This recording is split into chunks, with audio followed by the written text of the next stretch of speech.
BPL এর 11তম আসর শুরু হতে খুব বেশি সময় নেই বাকি।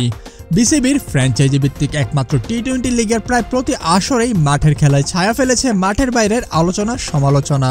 এবার সে ধারা থেকে বেরিয়ে আসার চেষ্টায় বিসিবি 7 দলের টুর্নামেন্টটিকে নতুনভাবে সাজানোর উদ্যোগ নিয়েছে তারা। টুর্নামেন্টটির উদ্বোধনী অনুষ্ঠানে থাকবে কনসার্ট, শুধু মিরপুরে নয়, বিপিএল কনসার্ট হবে অন্য 2 ভেন্যু চট্টগ্রাম আর সিলেটেও। এছাড়া ট্রফি ট্যুর আর মাস্কট ট্যুরের পরিকল্পনাও রয়েছে বিসিবির। বিপিএলকে সামনে রেখে মাঠ সংস্কারের ঘোষণা দেয় যুব ও ক্রীড়া মন্ত্রণালয়। সেই ঘোষণার প্রেক্ষিতে ইতিমধ্যে মিরপুরে শুরু হয়েছে সংস্কার কাজ।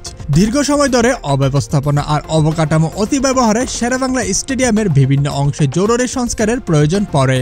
বিশেষ করে মাঠ, দর্শক বসার চেয়ার, গ্যালারি, শৌচাগার এবং নিরাপত্তা ব্যবস্থা নিয়ে প্রায় আলোচনা সমালোচনা হয়।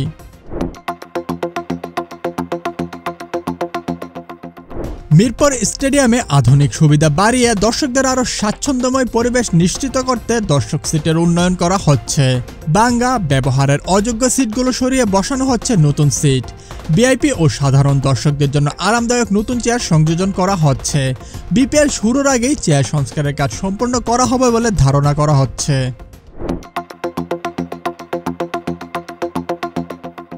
ছাউনিতেও আসছে পরিবর্তন। অকেজো ব্যবহারের অযোগ্য ছাউনি খুলে বসানো হচ্ছে নতুন করে।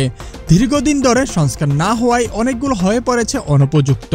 বিপিএলকে সামনে রেখে সেগুলো করা হচ্ছে মেরামত। বিদ্যুতের নিরবিচ্ছিন্ন সরবরাহের জন্য নতুন ক্যাবলিং সহ বৈদ্যুতিক অবকাঠামো উন্নয়নের কাজও চলছে।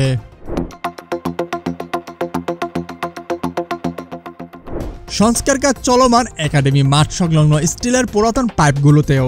নিরাপত্তা ব্যবস্থার উন্নয়নে স্টেডিয়ামের প্রতিটি গেট ও করিডোরে নতুন নিরাপত্তা লাইট স্থাপন করা হবে।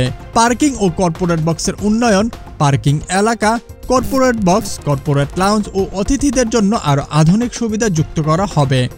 রাকিবুল হক, স্পোর্টসমেল 24।